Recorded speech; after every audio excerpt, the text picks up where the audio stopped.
Hello, everybody, and welcome to Creature Club, where we, your three hosts, myself, Tim, my good buddy Daniel, hello, and my other good buddy Mikey, yo, what up?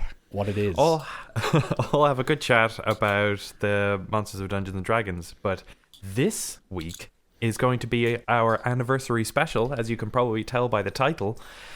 Today we are going to be diving into kind of our interactions personally with the D&D world. Yeah, it's kind of a.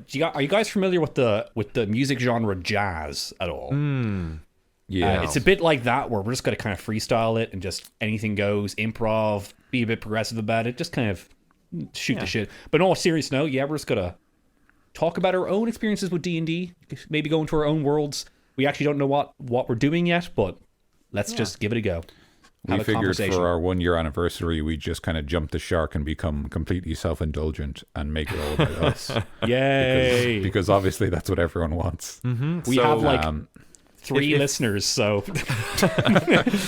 we have more than 7 podcasts. If the structure of our normal podcast is what you really enjoy about our podcast, God, I'm so you should sorry. absolutely not be listening to this one. Yeah. 'Cause this one is going to be Talking Shite, the episode. Oh, absolutely, yeah. that's my favorite part of Creature Club, though, just the talking shite parts. The I in-between think bits. it's for all of us. I think that's probably our greatest crime. Yeah, the original crime.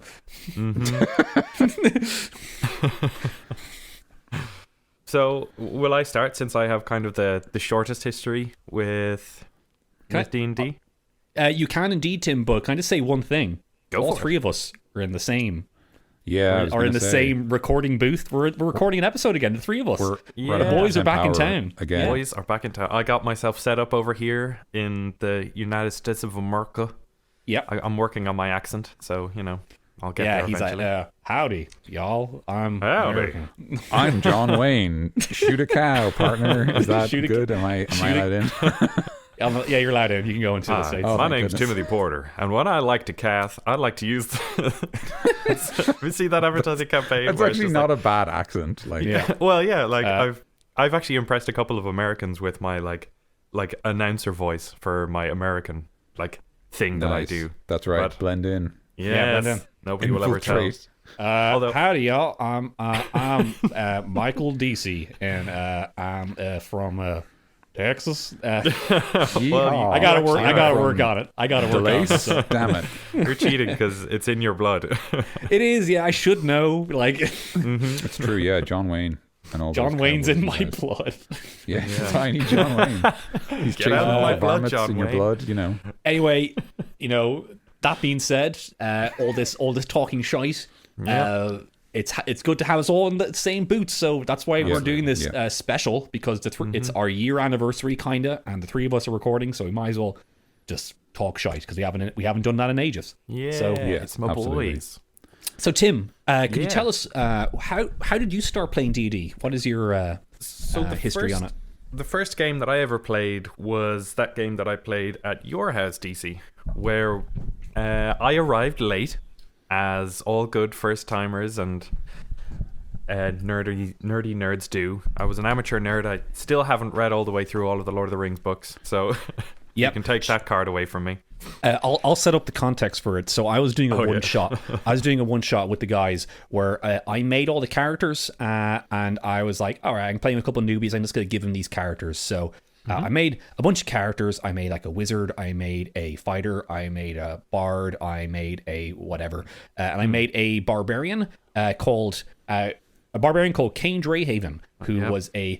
In my head, he kind of looked like a jacked Jafar, but he was, I guess, like That with is Jafar just- as the genie at the end, I maybe. mean, that is like powerful Tumblr imagery. Like, That is- I don't know, yeah. you can just say stuff like that without don't know. Anyway, it's Big fine, dick go on. energy. Is people still saying that? But I hope not. I, really I hope not. It's very problematic. But It's for a lot of reasons, but go yeah. on. So that was one character. So that was kind of the character I think no one took. So Tim ended up getting that. So what happened was the guys were going into this school that was taken over by some baddies, and they went in there and then tried to get the school back from the baddies. And then Tim was late, so Before that, everyone's like, "All right, guys, let's be very quiet. Let's stealth our way through this so we can kill them one by one." So Tim ended up showing late. I didn't get that kind of preamble of this is a very tense situation where a school has been taken captive. I got like a Cliff Notes version where it was like, okay, so there's these guys, they're in the school, we have to get in and we have to save the kids. And I was like, all right, let's do it.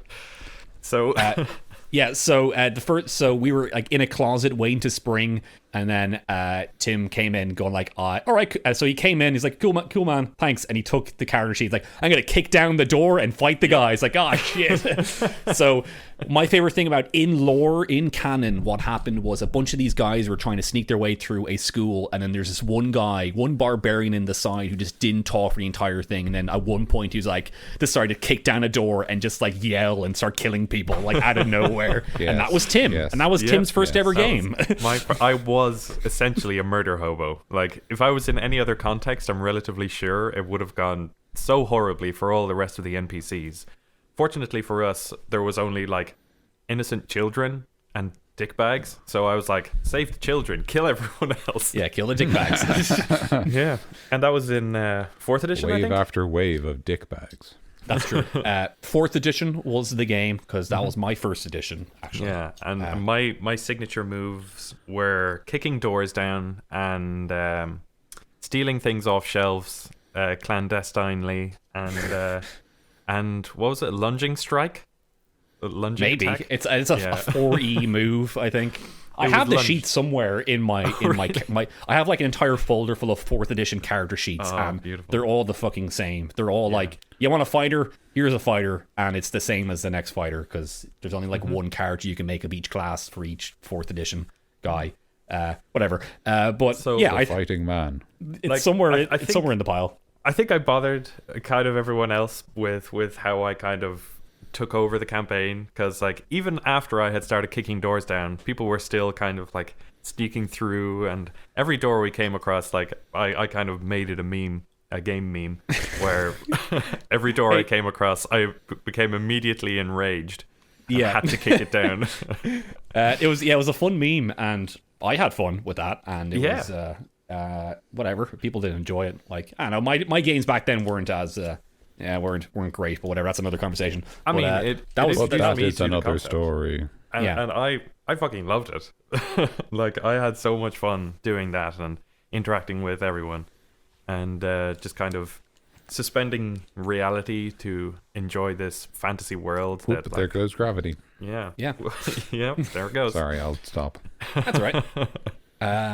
Yeah, so that was where it kind of started for me, and I can't remember what the next game I ever played was. Well, before we continue Tim's story, I think just to clarify to our listeners, I wasn't at DC's 4th edition game at that stage, because we didn't play together for quite a while, actually. Like, that was when you started. So sorry, I won't take over with anyone else's story, but basically, like, we only started playing together, myself and DC and Tim only started playing together later. But I think, Tim, the next game you played was probably the game that I ran. I don't know if you remember. Which one was that then? Sam Borntall? Sam Borntall, the halfling rogue. In that Pathfinder, I think, one shot I ran for a group of people who were all completely new to the game. Yeah, that was definitely my second game, and I was pretty happy with that name and with that character. And I think I've lost him. Like, I don't think I made an online sheet for him. So, well, I mean, why would you? It's in Pathfinder. Oh, and that was that was also the game where there was Phineas and Rinius and Riniar and Vargar or something. Yes, yeah. There were 5 players, and 4 of them had very, very similar names, and then I was just Sam. I remember hearing that. Phineas, Rinius, Brinius, and Sam Borntall. Yeah. Which is, I actually think is actually one of my... If I had like a comprehensive Watch Mojo-esque list of best D&D names, it would definitely be on that list, I'd say. Yeah, Sam Borntall is a brilliant name. Like, I came... Still to this day impresses me. Yeah, like, I think, like, your background... Like, you actually gave me a background for Kane Drehaven that was, I think, like, a page long, so it was relatively significant, and I was like, oh, cool. So that's how you kind of build what your dude is. And Sam was one of the first ones that I made, but I gave him like a very like simple background. Like he was just this little guy who came from like this small town, but he was part of this born tall family who were all just famously slightly taller than everyone else because like I was thinking like Proudfoots and like everybody who has their kind of thing in the Lord of the Rings universe. So that was where I kind of built it, and I decided that, you know, I was sick of being poked fun at for being so tall in the town, so I decided to go on adventure. Yeah, and that's where it started.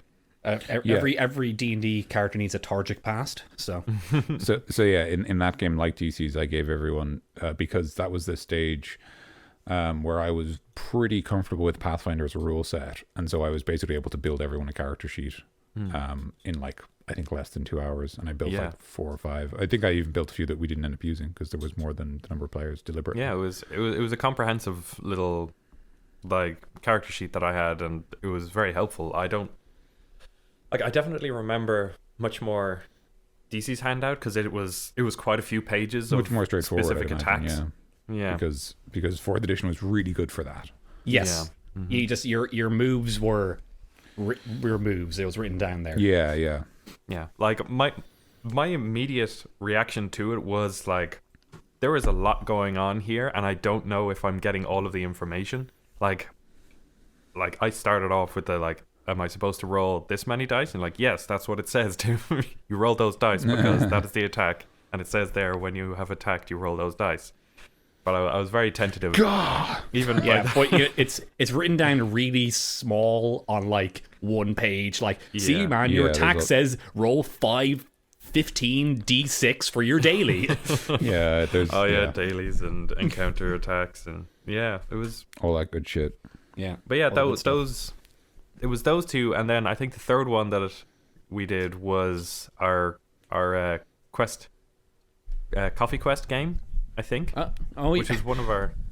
Oh yeah, of course. Yeah, one of our first 5th edition games. A bit of context for you guys. Coffee Quest was our. It never actually got released. It never happened. But we attempted at doing a D&D podcast where we play D&D, and we recorded. It was the 3 of us and our friend Jonathan, and we recorded a full first episode. And I think it actually it's like a full first session, and I think it could have been like 2 episodes in there. It was 2 or 3. Yeah. We had enough for that, and we still have it. Like Tim has it and has like the first episode done, recorded, but it probably won't see the light of day maybe anytime soon. It goes in the vault. We're like Prince. Yeah, exactly. All the good stuff gets into the vault. I'd say if we Prince, except nobody cares about us. For that Coffee Quest, I worked so hard on that first episode. Like I actually came up with the theme, which ended up being used as our Creature Club theme. Well, Tim, what happened was you did come up with the theme, but I came up with the chords. I was like, here, Tim, make something to these chords. And I played some chords for you, and then I whistled a melody, and then you're like, all right, I'll make that. And you just went into GarageBand. And so the Coffee Quest theme is actually the we're gonna part the curtains here. The Coffee Quest theme is the Creature Club theme. So we just reuse it because we didn't want to make a new theme song.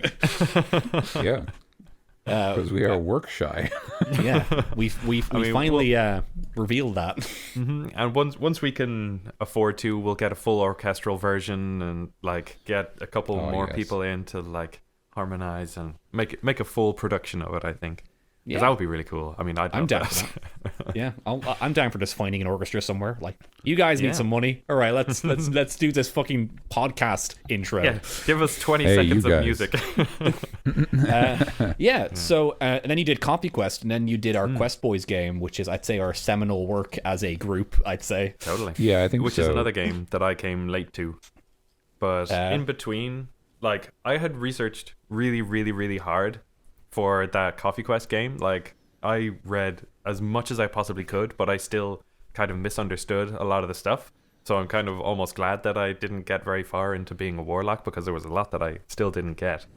But once we got to the Quest Boys game, like our pièce de résistance, essentially, I started with a fighter, Jane Nightsun, and like it was bare bones, but I had a really, really good grasp of the game at that point, and it was love from there, essentially. Like I really wanted to understand it, and 5th edition lent itself very much to relatively simple understanding, which I had. But remember, before we played Quest Boys, we also had DC's campaign, which is how how that group actually started.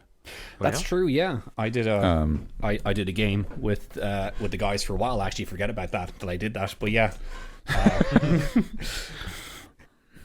Yes, it was. I don't want to speak too much about it because we're talking about Tim's story, but I think then if we assume that it was Coffee Quest and then your campaign there, TC, yep, and then that ended on a big cliffhanger, and then I think from that I ran Quest Boys, which I think is how a lot of our group kind of solidified because we just brought a whole bunch of new people in. Yeah. And we'll talk about it later, but it was ended up just being one of the best games that I've ever played, actually, just because it's a great group and just a fun game. And we didn't even do much in the game. It just was a fun D&D experience. Yeah, totally. But that's Tim. Well, not quite. So anymore? With the start of that game, I decided that I wanted to build my own world. So I started building my little world. I actually started off with a map. Like, I built the world and had best a way to small start. Concept. Yeah. Well, I decided that I would base as many of the different races on as many different languages as I possibly could. So, like, if I have it here. No, I don't. All right. Sorry.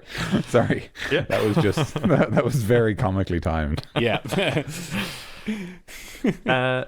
I do actually have it here. So I took all of the races from different places and I just placed a bunch of different maps and stuff. Like I can put up the map for you guys as on the, like, this is probably going to have a lot of images going along with it with this episode, since it's going to have a lot of us in it.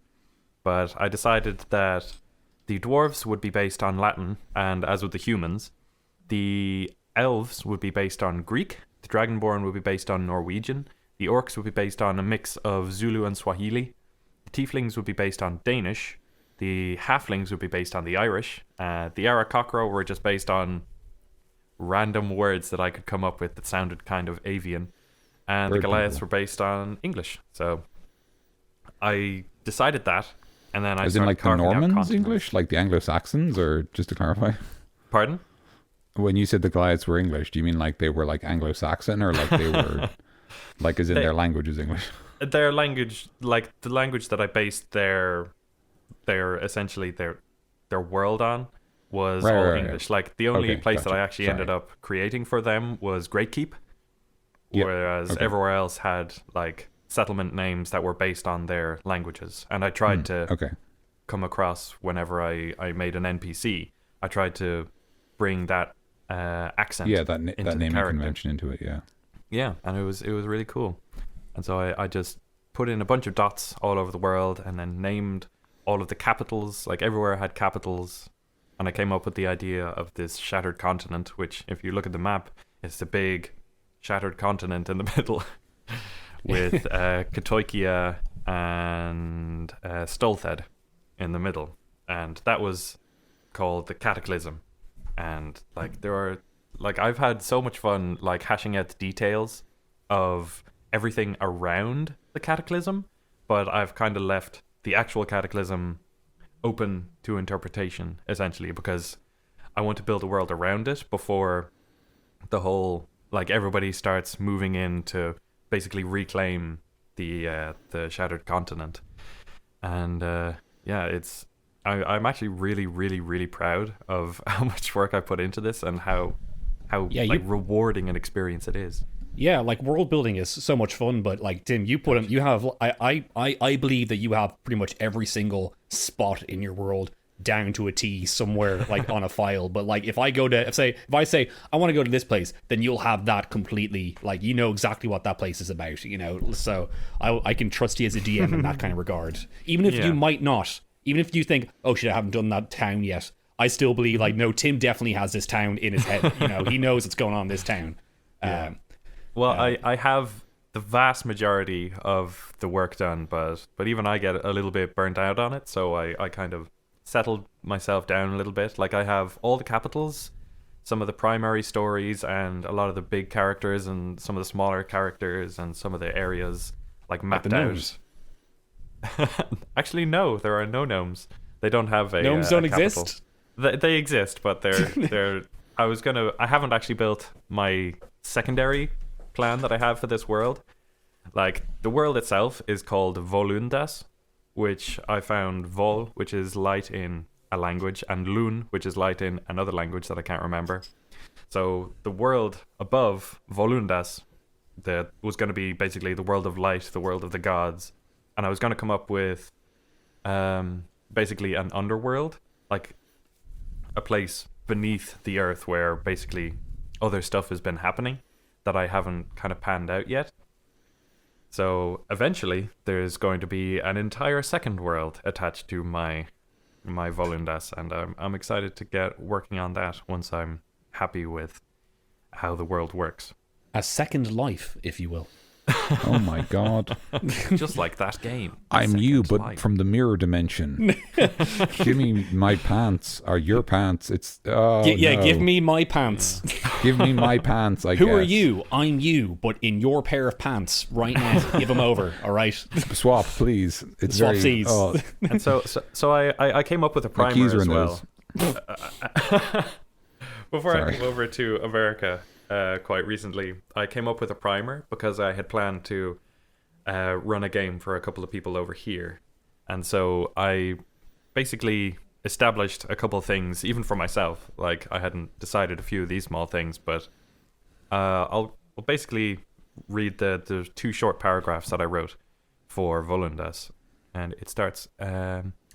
This is a young world created within 500 years of the present day by 7 of the divines, which are basically the good gods that I decided. The world was infested by 5 of the deviant gods, sparking a crusade against them, which left many of their temples in ruins. There are still small pockets of deviant worship, but all have been driven deep into hiding. The world is full. Magic is everywhere. The forests are brimming with wildlife, and the wilds truly are wild. Cities are prosperous, and even the smallest of towns have some secret or special thing to offer.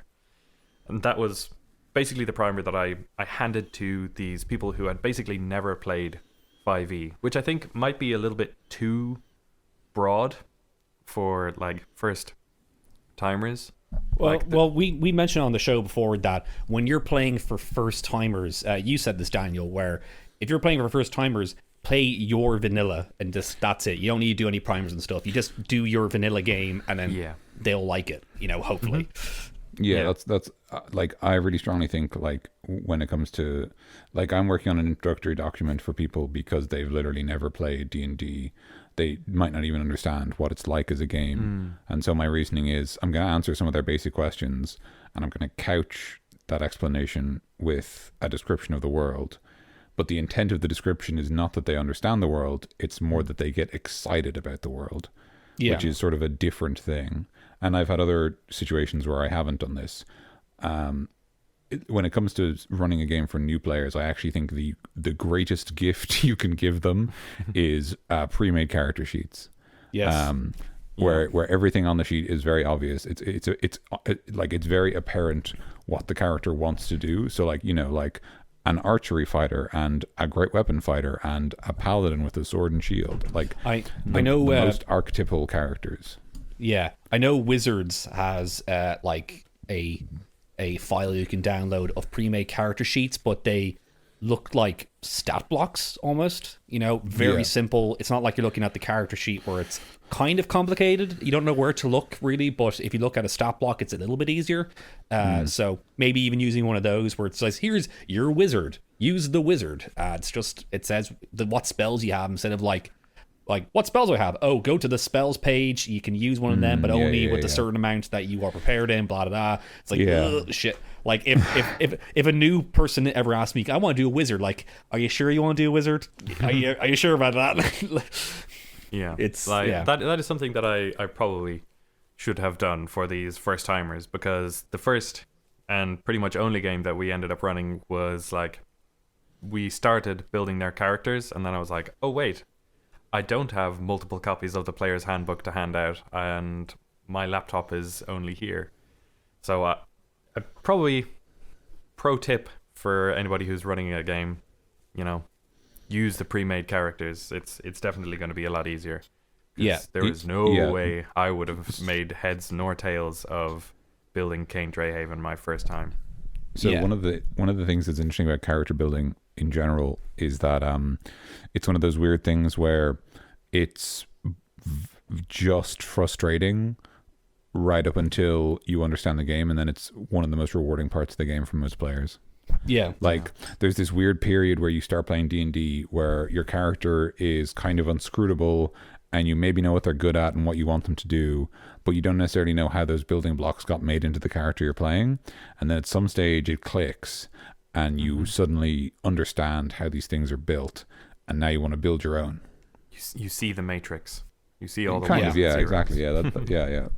The first time I played 5e, I started, like, me and my friends in the group, we literally went from 4e to 5e like 1 week, and we were all learning how to do it. So we all built the characters at the same time.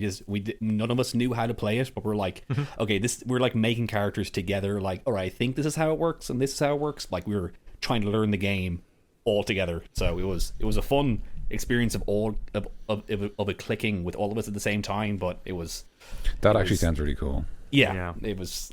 I don't. One day we were just well, when we get to my point, I'll tell you when I changed from 4th edition to 5th edition. But yeah, one day I was like, let's do 5th edition, and then let's do it next week. Yeah, I kind of set myself into learning 5th edition as well as I possibly could. Like, I really, really wanted to kind of have it inside and out, and like basically have it on a dime. But yeah, keep a player's handbook in the bathroom. Yeah, I'm not joking. Yeah, that's a good idea. Like player's handbook is a fantastic thing to have. I actually gave my older brother my copy that I had in Ireland. Yeah, that's funny. I gave my younger brother my copy. Yeah, apparently my older brother Stephen has been playing D&D for years and not told me. I did not know this about him. Yeah, right? Isn't that ridiculous? He told me like 2 weeks before I was going away forever, essentially. I remember. Such a shame. I remember get Stephen in on the Discord because he's so cool. Yeah. I'm so disappointed in him. It was Tim's going away party. It was his going away party. And then you were talking to your brother, and then I went over to you guys and started chatting with you, and then you're just like, I only just found out my brother plays D&D. I was like, what? It's your going away party, Tim. And then we just had pints and talked about D&D. It was great. Yeah, it was fantastic. Maybe the plan was like he'd like run like a surprise game on Christmas or something like that. I don't know. Yeah, that'd be real sweet. It would be. Yeah, I'd love to run a game for Stephen and Finton, my two brothers. Finton would probably have a hard time getting a grasp of it, but I don't know. That's not giving him enough credit. He has really grown as a person. I used to not be his biggest fan, but these days he's really got a head on his shoulders now, and I love him. Cool. Yeah, cool. Like That's I'd love to play. Tim likes his brother. Yeah, I finally like my brother. But yeah, I like so much. I think can come from playing D&D with people. Like it's basically expanding your mind into this other world. It's so cool, the like raw emotion that you basically have to step into another person's shoes. And I know this isn't what this podcast is specifically about, but God damn, this podcast isn't about anything. Amazing. Yeah, it's not really about anything. To be honest, this pod, like literally, Tim. This is the episode where you can go fucking wild. This episode's about nothing. Well, just go for it. Fuck wild. I fucking love D&D. Yeah. Well, we'll get back to Tim because we might as well at least touch a small bit on the rest of us before we talk real shite. But yeah, Daniel, geez, Tim, fuck's sake. Yeah, Tim, sorry, guys. Thank you for the conversation fodder, Tim. It was. We will get back to and stuff like that. Thank you for sharing your story. Yeah, I actually firmly believe that we might go into an episode on each of our settings at one point, because Tim, you seem to have a bit of a grasp on your setting. We might go into that for an episode. It might be, I'd say you would enjoy that a lot, and then we will help you along the way. I will send you guys all of the info that I have. Every piece of information. Thanks. Yeah, I'm kidding. Yeah. Anyway, Daniel, What about you? When did you start the game? The story of Dan. So I am the old fogey of this group. He is. So I started playing D&D when I was 16 years old. In Ireland, we have a thing called transition year, which is basically your fourth year in secondary school, which I guess is like high school if you're an American listener, which apparently most people are. I think it's like this first year of high school. I think it's the first or second year of high school, because I know they have middle school as well. I was talking to Ivy about this, and it's virtually impossible to translate it, because between middle school and high school, sometimes you go to middle school and sometimes you don't. And apparently high school... Oh God, that's so weird. High school is usually 4 years. So it's basically third, fourth, fifth, and sixth year. It doesn't transfer perfectly. I thought it did, but it totally doesn't. Listen to these paddies trying to understand. Yeah, the fuck's sake, American education system. Bunch of fucking like bungalows out in the middle of nowhere. We basically have a 12-year education, and fourth year is basically year 10. Right. Yeah, fourth year is year 10, and basically it is a year that is kind of deliberately non-academic. It's kind of more vocational. There's a lot of emphasis on doing things like work experience. In my school, I went to a school that was one of the pilot schools for the transition year program. So like they're really like into it, and they like push it really hard. So like for example, I had to do like work experience 3 times during the school year. I had to volunteer once a week at any charity. I had to find one and basically present it to the school to prove it was real and that I was doing it. And then I had to like bring a sheet every week with me to the charity so that they would sign it off and say that I'd actually been there. And then you just had to do like projects, and you had away trips and all that stuff. And basically, if you are a teenager and you are used to doing school, and suddenly school is like, fuck it, school is like whatever, man. You have like so much free time, and your brain is just bored out of its mind because there's nothing to do. So somehow me and my friends decided to pick up RPGs as like a thing, I guess. But we didn't actually start with D&D, interestingly enough. We started with a game called Eclipse Phase, which I think we've mentioned before on this podcast. Eclipse Phase is, to this day, in my opinion, a really very interesting and very cool RPG, but it is very strange. It's effectively like a hard sci-fi dystopia where like humanity has like, you know, traversed to the solar system but encountered an apocalypse on the way there, and like your brain is software and you can upload yourself into new bodies, and everyone has functional immortality, and it's a bit much. It's a lot. It's absolutely a lot. Yeah, I remember it was actually the first game pitched for Coffee Quest. I think you pitched it, Dan, when we were doing that show originally, and you're like, let's do an Eclipse Phase, and then you brought us around to make Eclipse Phase characters, and then I just looked at the book and I was like, I'm sorry, man. Can we just do D&D, please?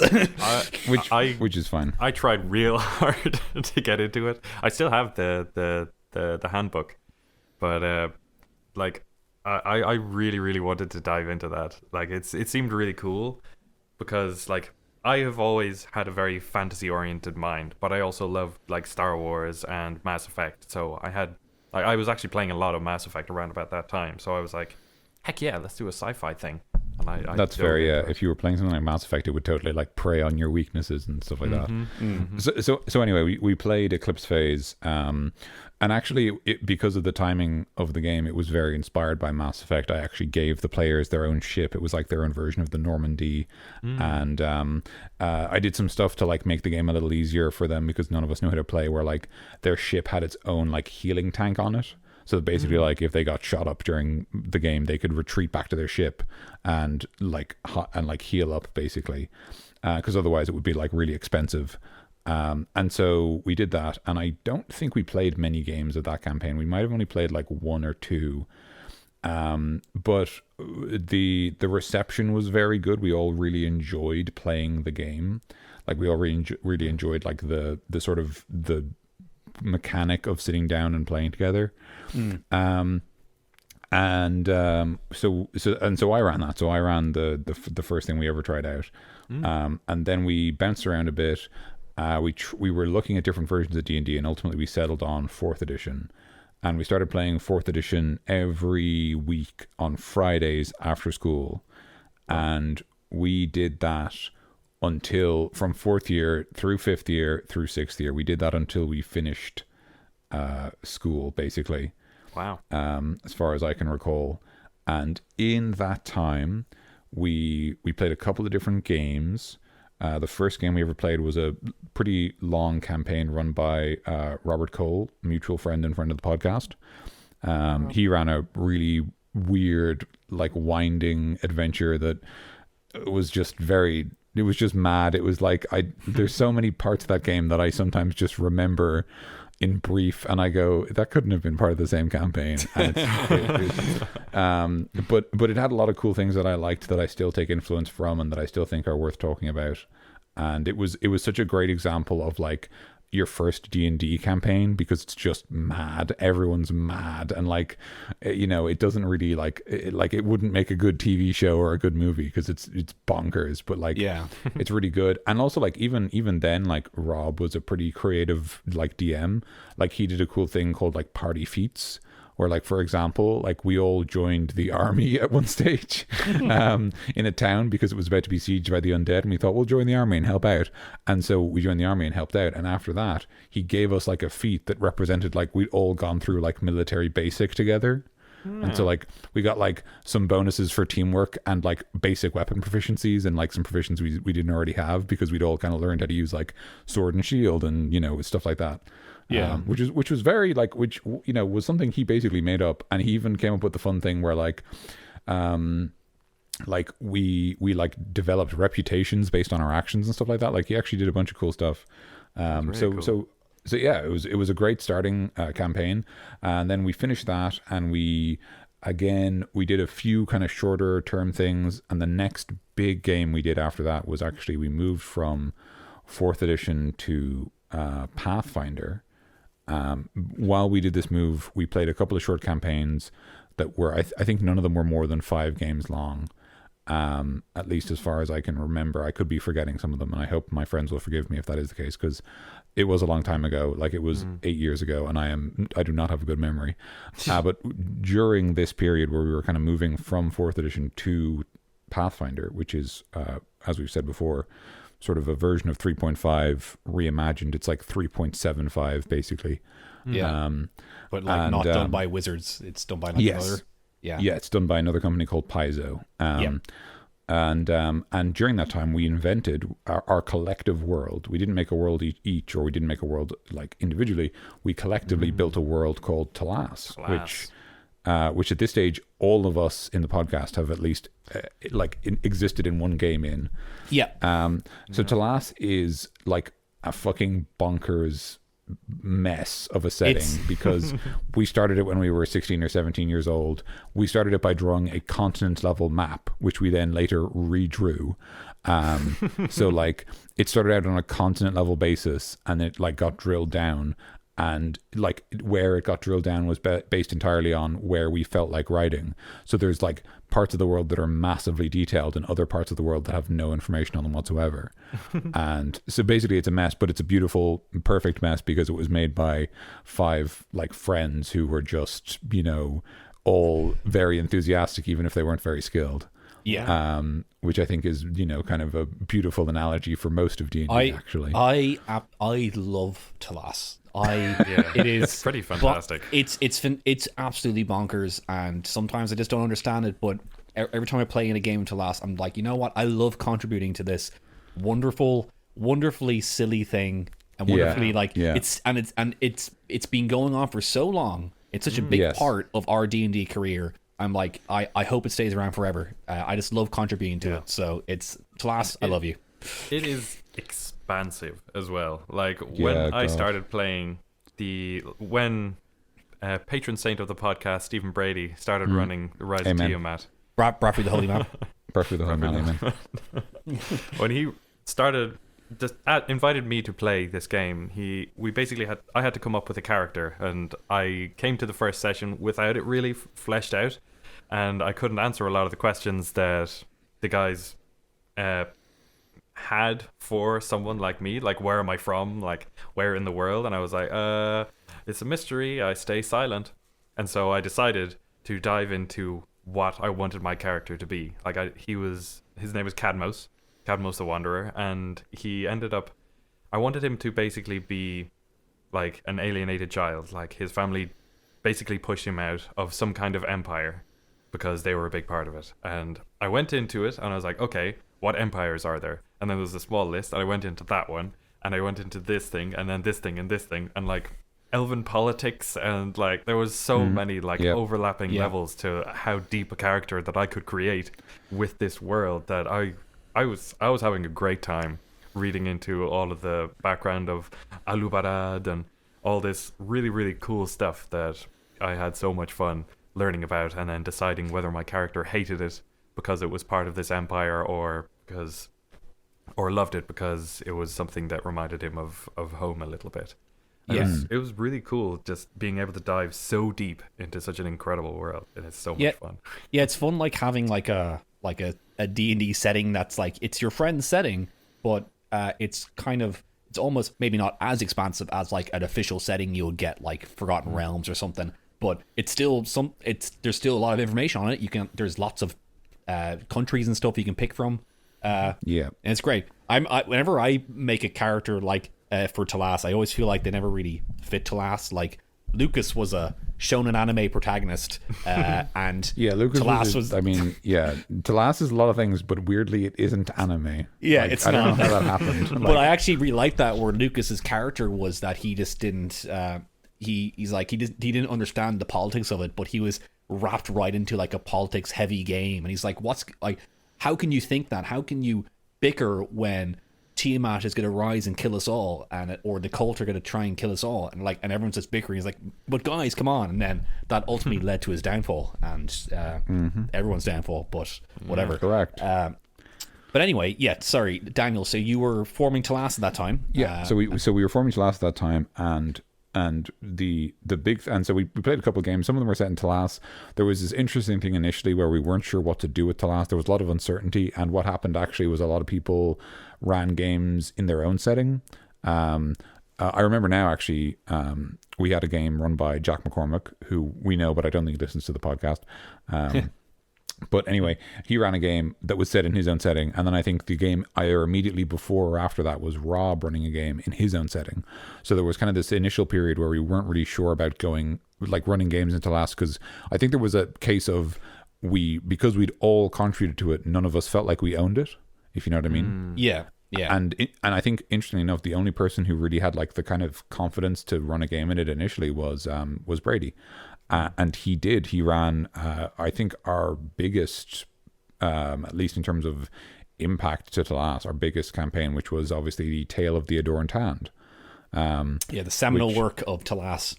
Seminal work of Talasian fiction. Most influential, literally, somehow. Iconic. Yeah. Everyone's heard about it in world. If you play a game of Talas, then you have at least heard once the Adorned Hand. For some reason, I don't know why. So we played Tale of the Adorned Hand. It was this really, really fun, like exciting, like high concept 3-act story that Brady made for us, and it was really cool, and it had loads of great moments. And it was really like varied and interesting. It was this great like globetrotter, and I think it really showed us all like what you can do with Talas and how powerful it is as a setting that we've shared. And like we went from like, level 1 or 2 all the way up to level like 13. And so like by the end of the game, our characters were like these epic heroes who had these like incredible powers, and like, the decisions they made at the end of the game went on to influence like huge amounts of the setting and all that stuff. That is my favorite thing about Talas and just any building any setting and having multiple campaigns in it is when you have characters who went on this long adventure, bringing those characters not into other campaigns necessarily, but just having them affect the world somehow, and like changing the world with the characters' decisions, and like just how they like you can have a campaign layer on life, and then I can call up like Daniel, like, hey Daniel, how would you think your character would act right now? Like, maybe he would do this to this world, and then because he's like a 20th level character now. Just doing that to read, I've always thought that was cool thing when it comes to making a setting. It is very cool. I mean, like a great example of that in like Tale of the Other Hand is like my character after the events of the campaign like built his own organization based on like his beliefs and like how he ended the game. Yeah. And then later on I made a homebrew class for that organization. So like you could literally play in the game a member of an organization that only exists because of the actions of a previous campaign. Yeah. Yeah. Like that's very cool. Yeah. So we built the last together, and then we all started going to college, and we sort of stopped playing games together as frequently. I think just because we all had different schedules and stuff like that. And I'm just thinking now, and that was kind of it, really. The only other, let's think, the rest of what happened was, I think this started happening near the end of college. I'm trying to remember now, and I think I'm right. Near the end of college, Rob started running a game for a lot of our college friends, actually. And now that group is another group who I've played with quite a lot. He ran a campaign. It was so funny. He basically had like, the idea was like, he was like, oh, I like the idea of like a campaign all about breaking someone out of prison, but I also want to run a Globetrotter, so I'm going to do both. And then he ran a campaign that was meant to last like 1 year and lasted 2 years, which is it's great hearing him talk about like how he thought it was going to go so much faster. But anyway, so he ran this massive campaign which we called The Escape Klaus, because one of the characters was named Klaus. And so so this was this like massive like 2-year campaign that brought a lot of other people into the last. Although because of its context of like our very personal journey, we didn't really like impact the setting in the same way that we would have in another campaign. And then I don't know what it was exactly that brought it on, but then after I finished in college, I worked for a while, and then I was unemployed for a long time. And when I was unemployed is when I ran Quest Boys. So do we want to talk a bit about Quest Boys because it keeps coming up, or DC, do you want to do your story and then we'll talk about it? Because my story kind of ends with Quest Boys almost. In a way. I mean, they kind of all do. All of our stories ends with Quest Boys. We'll probably this episode will probably go on for a little bit longer. So if you guys have listened to this long, thank you so much for listening to us shining on about about ourselves. Thank you so much, guys. If you don't like this, then there will be more Creature Club and regular episodes later in another one. So promise. Sorry, guys. This is not regular content. But if you like it, keep listening, guys. So shall I start with me then? Shall I? Go for it. Are you finished there, Daniel? It's a good point. The only other thing I'll say is I ran Quest Boys. I really enjoyed that. I for whatever reason, I had a couple of ideas I wanted to try out. I think because I started getting back in, I think running Quest Boys got me kind of reinvigorated into like D&D, and like the campaign I was playing with Rob was like Pathfinder, and so Quest Boys kind of got me involved in like where D&D is like now in terms of 5th edition. And the excellent YouTube contributor Matt Colville, who I think we've mentioned before. I'm sure anyone who listens to us has heard of him, so I don't think we need to say anything more on the matter. But like watching his videos and kind of getting an interesting different perspective, and kind of like just thinking about D&D almost like from a building block level downward, like upward again, rather than kind of coming at it with all the notions I had from starting as a teenager, just made me want to build my own setting, which I did. I built a setting which is deliberately a lot smaller in scale than Talas. It's a completely different thing. It's basically a single region. It's called the Bowl of Storms. And it's inspired by the Mediterranean in real life, because the Mediterranean was this like fascinating thing where, like, especially during the medieval period, because of the prevalence of travel over the water and like merchant, like basically super highways through like different trade routes. It was this incredibly diverse region where like people of any kind could live anywhere. Like there was like, it was like stuff like, Persian princes had like Viking bodyguards and stuff like that. And I really liked that idea of like disposing of the conventional ideas of like, this is the elf place, this is the human place, and being like, what if it's just a place where like anyone can be anywhere because the setting is really mixed up from like just natural circumstances. So that's kind of what I pursued. And I also kind of pursued more of a like slightly like swashbuckly magitech vibe. And because it's a smaller area, I was kind of able to like build everything with that in mind, whereas Talas is so expansive that like one continent is like devil wastelands and undead armies, and another continent is like this is where the halflings live, and like it's very different, obviously, tonally. So and then I think that's basically my story up until now, and now I do this podcast. We recently started like a Discord. The idea was like, let's get all our friends who play D&D and put them in one place and like get everyone talking about D&D together, because it's just a cool idea that like new groups will like naturally form and stuff like that. Yeah. It's been cool getting like Daniel's been putting up like cool, like lots of homebrew stuff up there. I'd say Daniel because it's mainly been Daniel, but I've been working on some to put up anyway.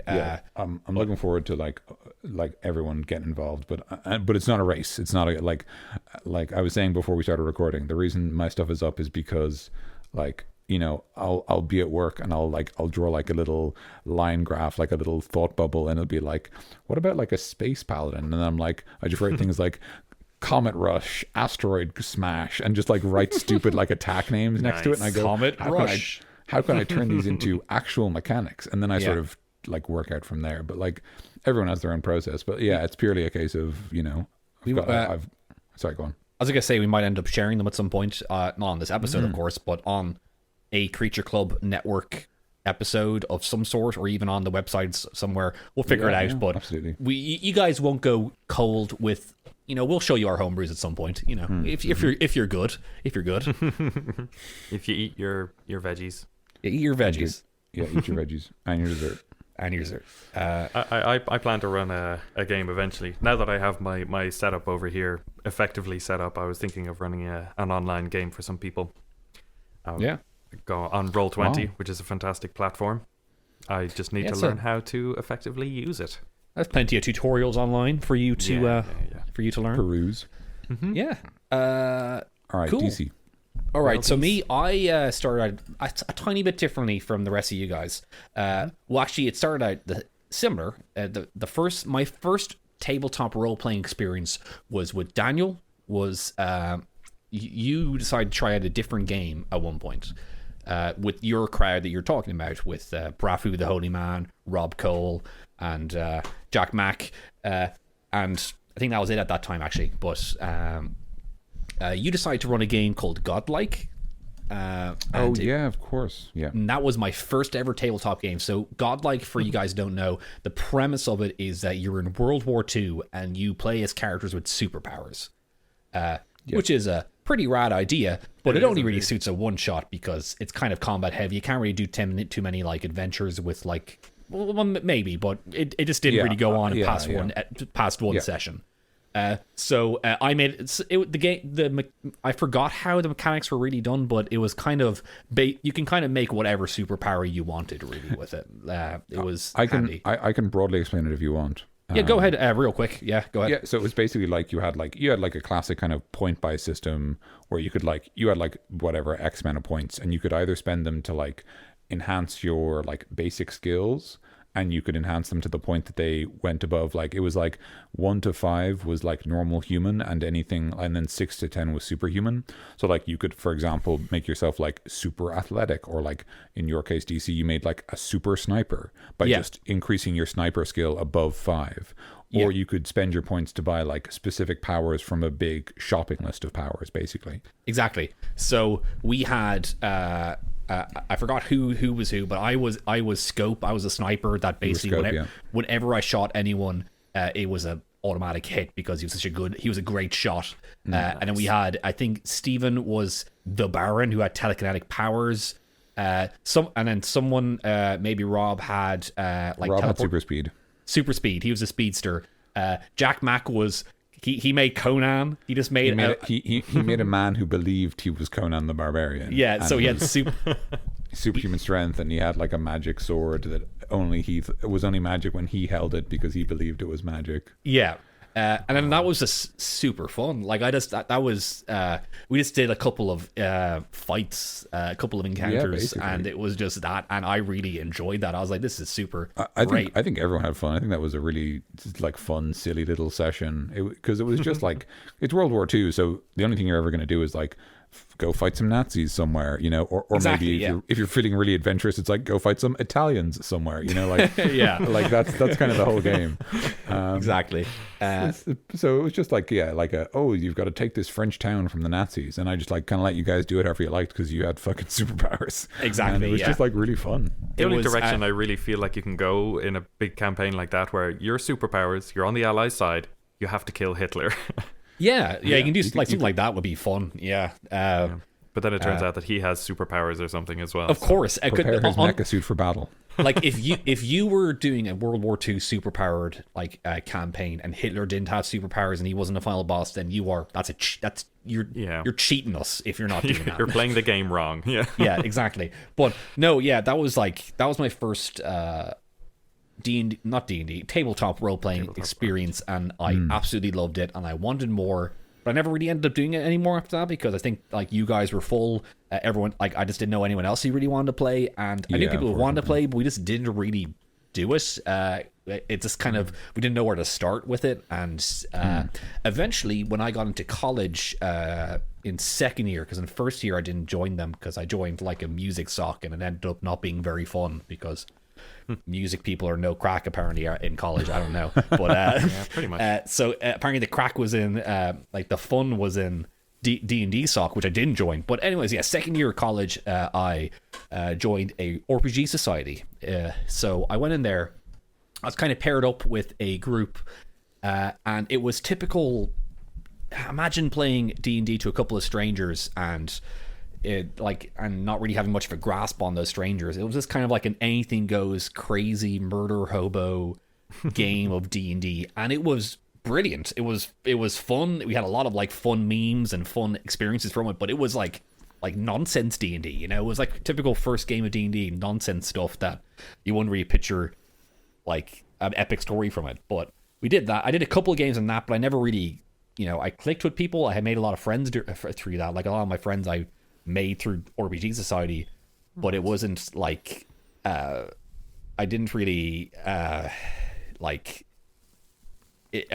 It wasn't a rewarding experience. Exactly. Maybe. Yeah, it was a lot of fun memes, but not a lot of like fun epic stories I can talk about to my friends later on. It was just like, oh, there's one time we killed a bunch of zombies, and remember that time where Dave just threw one of the dwarf mares off the cliff, or there was a lot of like it was a lot of regicide going on in those kind of games, you know. Where We did that in Rob's game actually, and I was a shapeshifter, so I pretended to be the king, so nobody thought he died. Yeah, like if you were in that kind of society and you were told there's a king up in the castle in this town, then your party members would be like, I want to kill that king. I don't care if he's good or not. I'm going to kill that king. Just there's always killing kings going on. But anyways, yeah, I was playing that, and eventually I was like, I want to actually DM a game myself. So I DM'd a game with a bunch of my friends, just my buddies who weren't even in the society. But my friend Jack Clinton, friend of the podcast, he listens to the podcast. He was the one who played D&D with me in the society, and then we played with a bunch of newbies after that. And I was like to Jack, can you got to carry the party with this one? So we made him a stronger character. He was like a 19-foot Goliath. He was just a giant man, and then we ended up just like, it was just like a one shot where we fought like a monster, and then he ended up killing the monster because he was like a really super strong. Because when we heard Goliath, we thought giant, so we just made him giant. Like, and that was fun. But then I ended up doing a proper campaign, which with a bunch of people with a bunch of friends. I'm not gonna really name people with it because it's kind of like not the most savory experience I've had in D&D. It was actually not great, but I started playing with a bunch of people, and it kind of ended up going absolutely south, where all the characters are kind of evil, and there was a lot of like cheating going on, where it was my first ever experience DMing, and they told me rules where they didn't actually really exist. They were kind of they were taking over the village, which whatever, if it's an evil campaign, do a bunch of that kind of stuff, but it just wasn't but I noticed there's a lot of people in the game who just weren't really into that kind of game as well, so it ended up just being a very sour experience for all of us. One person was playing a Warforged who, for some reason, he thought he was invincible, and he was kind of making his character invincible, but I was like, Warforged or Invincible, Warforged or Warforged, but he was kind of being a backyard, a backseat DM. But it was a very not great experience. But I ended up doing a bunch of games after that where I was kind of finding my ropes a little bit more, and that's kind of that. I guess that game kind of started me being like a little bit of a. I don't deal with you guys, of course, but I kind of end up being a little bit of a sour DM, where I kind of want to kill the party members just because of that game, just because I was kind of fucked over in that game. I was like, I want to kill my players just because. I don't know why. It's deep in me. Just because in that players, the bloodlust is important. Exactly, but in that it's a game, powerful tool in your inventory. Yeah, that game I wanted to kill the players so much, but I just couldn't. But I just stopped because like I'm not having fun. This is bad. So I ended up doing a bunch of games after that with a bunch of groups, and it was great fun. And then with friends, and then eventually I ended up playing games with yourself, Tim, and then yourself, Daniel, and then both of yourselves, Tim and Daniel, in a game. Huzzah. And then we did Quest Boys, but even before that, I was kind of messing around with different settings that I made myself, kind of like in a pseudo Forgotten Realms, settings of my own design, and it seemed like every time I made it, I was like, I'm not really happy with the setting. I kind of feel like I can do better. And then eventually, I started making my own setting, which I'm quite happy with now. But it's still very much a work in progress where I'm making it, but it still borrows from the settings I've made before. So I'm kind of like, I've been building a setting for a long time, kind of thing. So, and I'm very happy with that. My settings right now, it's more like a Final Fantasy. There's a lot of like Magitech. It's a bit high technology, but there's also a bit of fantasy elements to it. But it's like fantasy and industrial kind of. That's kind of the angle I'm taking. Sort of like almost like Magi Punk rather than Magi Tech. Yeah, exactly. Yeah, very much a steampunk kind of edge to it, but with a steampunk, but with a bit of fantasy as well in there. I still love that like Fantasyland kind of stuff going on, so I want to keep elements of that in there. So yeah, of course. I want the forest full of elves. I want the mountains full of dwarves, but it's still like airships and mech suits going on as well. So and there's a bunch of stuff. I take elements from lots of stuff from like media. Like I have like an area called the Grave Waste, which I stole off you, Daniel, when we were playing a Microscope game one time. But I kind of made it like, I remember at like the last episode of Hunter x Hunter, they mentioned a thing called the Dark Continent, which I absolutely love, because it's like you have the world, and then there's this absolutely fucking huge continent where no one can go because it's absolutely dangerous and no one goes there. And I was like, that's cool for D&D. Imagine that in a D&D setting. So I literally put the Dark Continent from Hunter x Hunter into my game. So awesome. So I just kind of, and I just take things from shows and books and stuff I like and put it into my setting. And it's kind of, that's what a D&D setting should be, really. So like all supposedly, like, to be a good writer in that kind of sense is to like steal stuff, but you know, because it's not being published, it's okay to not tell people. You know, exactly. I think with D&D settings, you can kind of get away with it because you're not writing a book, you're not doing anything like that. You're just making a game for you and your friends to enjoy. So you can steal whatever elements you like from anything. You know, it's you know, if you can get away with it and kind of like people don't like immediately go like, hey, you got that from that thing, but whatever. If they say you got the right thing, that's cool. That's fine. Like then you can have fun with the person to be like, oh, you know that thing too? Cool. Yeah, I took it from that and I really wanted to work it into the world, you know? Yeah. Like if people spot it, it's just another fan of that thing that you're a fan of. Yeah. But anyway, yeah, that was my story. I just kind of started out playing with strangers, and then I started out as a pretty bad DM, and then I eventually learned the ropes, you know. But that's, a lot of people are afraid of DMing. We're like, oh, I don't think I'm going to be good. Like, whatever, man. Everyone's going to be shit at the start. Just go for it. Like, hopefully, you know, the players are also bad and you just kind of learn together. Like, it's just a thing in life. So, yeah, absolutely. During that, before I made the setting, I was playing the Quest Boys game. So shall we go into this game, guys? This Quest Boys game that we keep talking about. Sure. I like how Quest Boys is like the incident zero of our collective stories. Very much so, yeah. It's where all of the threads of our lives come together. Yeah. In a D&D context. Okay, so where do we start talking about Quest Boys? How do we start talking about Quest Boys? Probably with the original Quest Boys, the Mikey, Jono, and Jack, was it? Yep. Yeah. Hugh was one of the originals as well, though. Oh, Hugh, right. Well, it was just the three of us, and then Hugh showed up for the second session, and then Tim showed up for the third session, and then Adam showed up for like after that or something. I remember it was very much like a TV show because they kept slowly introducing characters, and I was actually pretty cool. Where like you weren't overwhelmed with characters at the start. It's a fun way of doing it. Mm-hmm. So yeah, it's weird because like I don't really know where like the ideas for Quest Boys came from, like the campaign idea. I don't even know if it's that important. But the basic idea was that like I was going to run, a fifth edition like campaign, and I wanted it to be kind of a campaign about, the players being sort of low-level heroes and stumbling upon like a very important artifact, and the campaign basically being about that artifact and its consequences on the world, whether or not the players kind of grasp that. And it would become more and more apparent over time. But I don't think any of that is the reason it was a good game.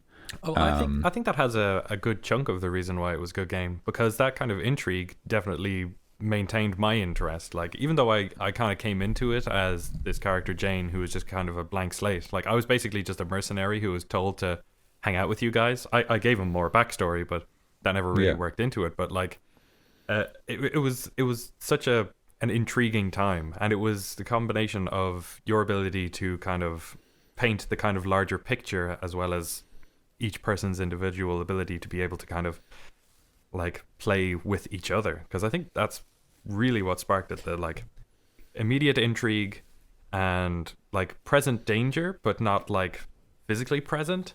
Like there was an overarching danger, but there was also like a this looming, thing like that a we looming had. sense of danger. Yeah. It was really ominous, but also like really playful, and it was really great.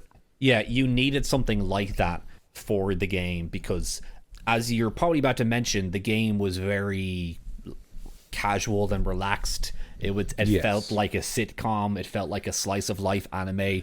We just kind of hung out, did a couple of quests every once in a while, but overhanging that entire like relaxing nature of it, overhanging it was this kind of looming danger of you have this sword, people are out to get this sword kind of thing. The main quest, if you will. Like, But I think another very important part of that is that you didn't really push the like ominousness. Like you let us enjoy ourselves while making the threats kind of known, but also like allowing us to just kind of have fun in the session. Yeah, that was a hugely important part of it, I think. I think I've said this before, certainly to you guys, but I don't think I've ever said it in the podcast.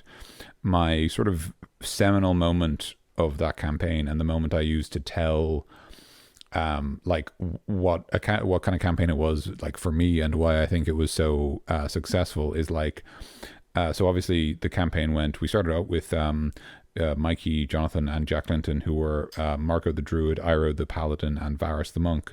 First game, you guys found the Sword of Casa, which is a legendary artifact that lets you claim dominion over the local land, basically. And also, it's a very powerful, like, holy relic, and it can do a bunch of other stuff. And it had loads of powers that you guys didn't actually unlock. Yeah. But that's fine. It doesn't matter. And I think Jonathan forgot some of them and stuff like that, but that's also fine. Like, I don't know if you guys remember, but, like, at one stage, I said that it dealt more damage to certain enemies because of decisions he made as a character. Yeah. Because of how you acted in the trial when you guys put that guy on trial. I said like it now deals like extra like radiant damage against evil creatures because you're like justice as well. Right. Yeah. But anyway, none of that's important because that wasn't the reason the campaign was good. So you guys were doing this, and then sort of you went from town to town, and you kind of had this local area that you inhabited for most of the campaign. And you were joined by Stephane, the squire, who was the squire of Iro, and then by Jane, the mercenary sent by the Baroness to join the party. And then you encountered your final party member, which was my younger brother Adam, who had like taken interest in D&D. He'd been playing online with his friends, but he kind of wanted to play in person, and so he just asked me if I could join. And I asked you guys, would they mind like if my brother joined? and we kind of sat down and like hashed out what kind of character he wanted to play, and he wanted to play like a warlock, and he kind of wanted to play like a, kind of a seer. And so we hashed out this thing where like his character was basically like a defector from like the organization, the Legacy of Casa, who were actually after the sword you guys wanted. He basically decided you guys were in the right because you had the sword, and he was going to help you instead. And that was the basic idea. And so he was going to join, and so that game everyone knew he was going to join. So he sat down at the table, and the game started. And I told him, "I'll give you the heads up when it's time for you to join."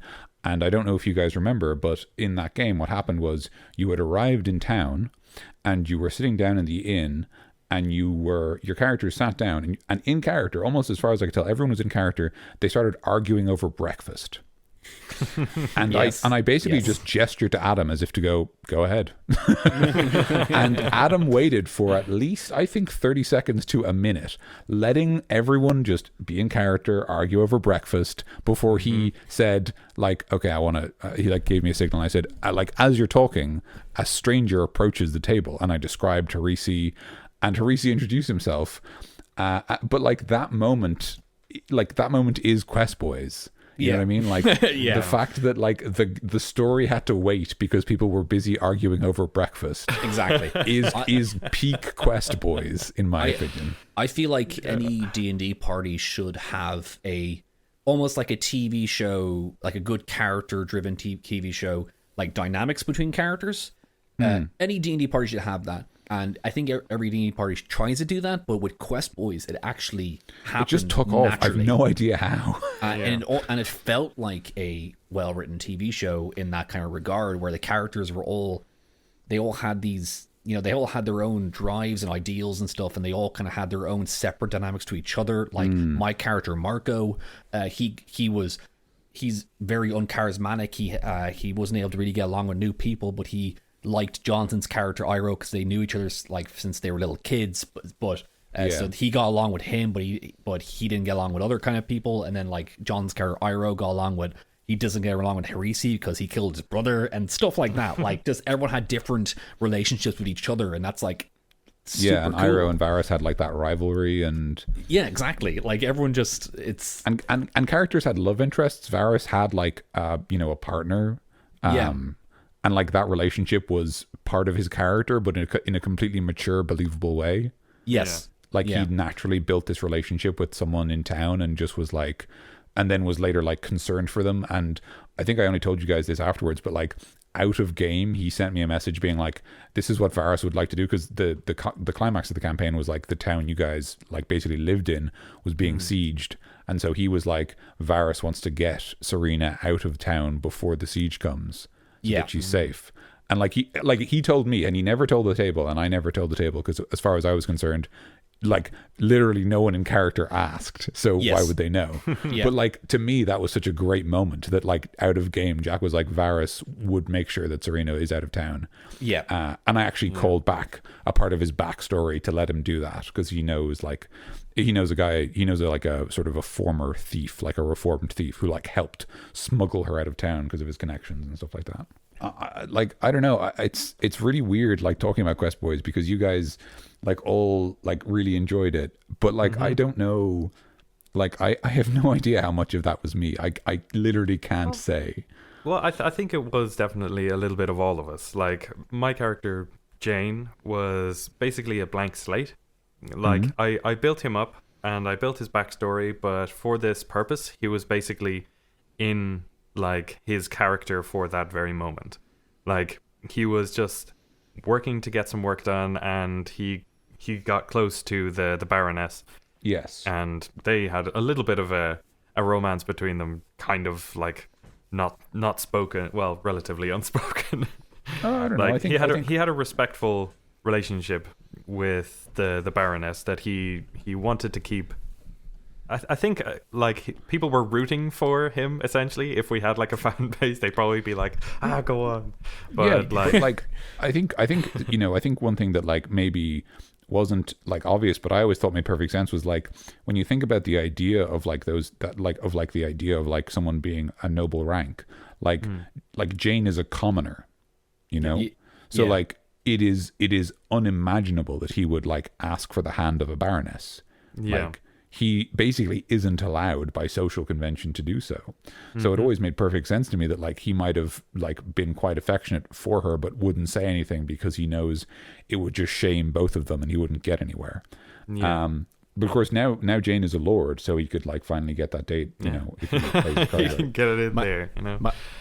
My favorite part was because my character Marco seemed to have got along with everybody, where every bunch of characters just didn't get along with each other, but my character seemed to like be like okay with everybody. Yeah. And do you guys remember? I'm kind of saying this to the audience more than you guys, but if you guys remember in Avatar: The Last Airbender, where everybody got like an episode with Zuko, Oh my kind of like a God, life yes. change, and it's like, and then we had that with Marco, where it's like everybody got like a like Literally moment. Everyone got a moment Yeah. with Marco, and it wasn't planned. It was Yeah. it was so good. Oh. Everyone got like a kind of like a bonding session with Marco, and I really liked that. It was fun. Like we because it was like a TV show where we all like, if we're in like a town shopping, we all had like moments where like two characters paired up and we went and we had like conversations with each other in character.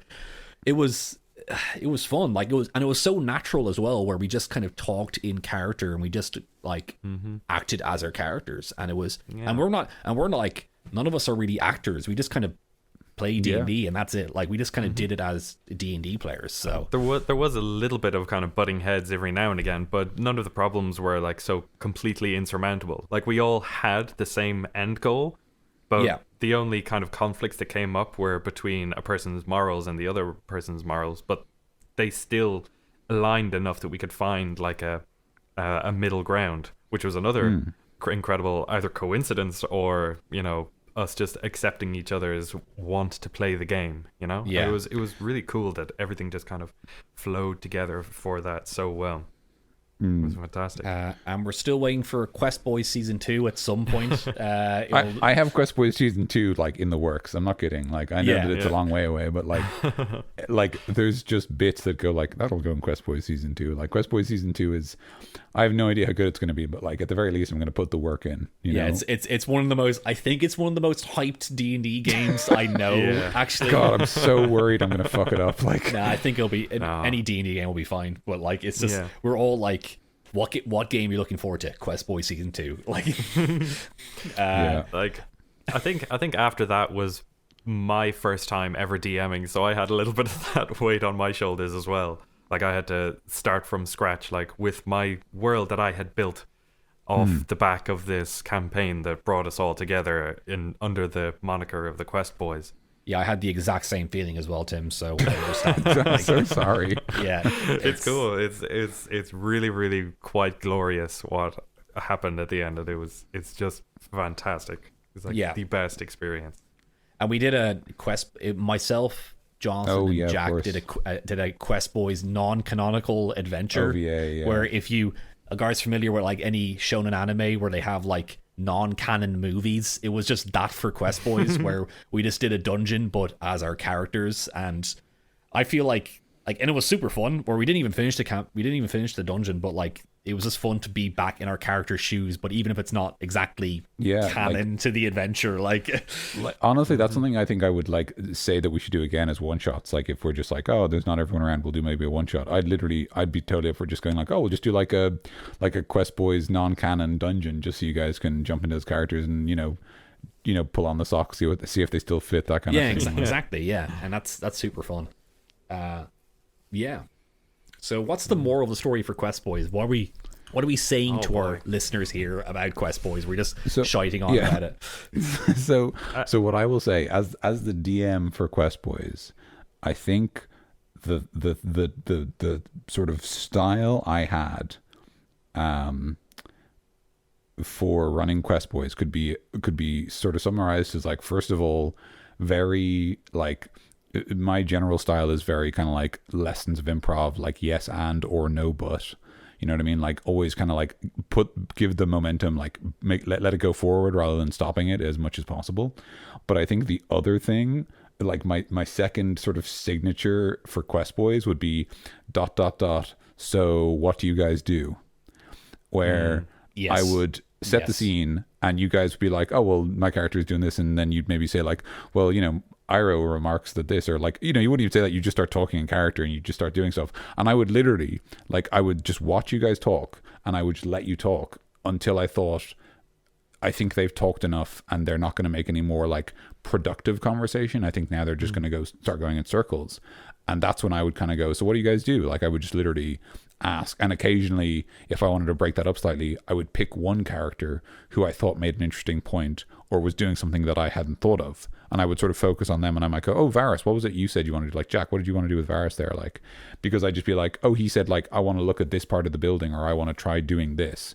And like, I'm curious to see what he wants to do when he does that. You know what I mean? Yeah.